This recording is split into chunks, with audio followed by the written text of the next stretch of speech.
worry. Now that I've done the finding, let's do the killing.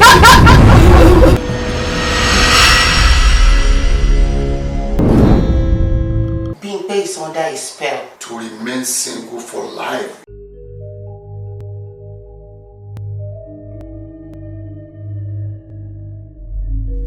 And I know the kind of man that befits you and can make you happy. That's it.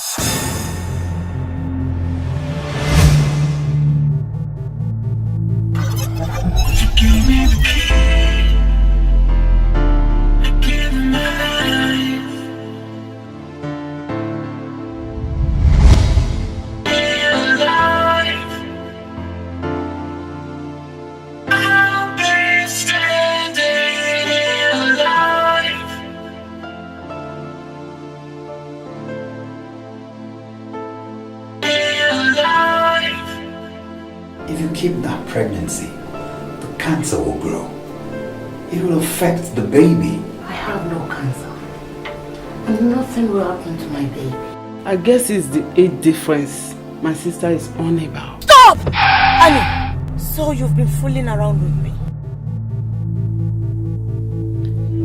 I was once a cancer patient. Yes. I just want you to know. That's what you've got to fight. You've got to fight.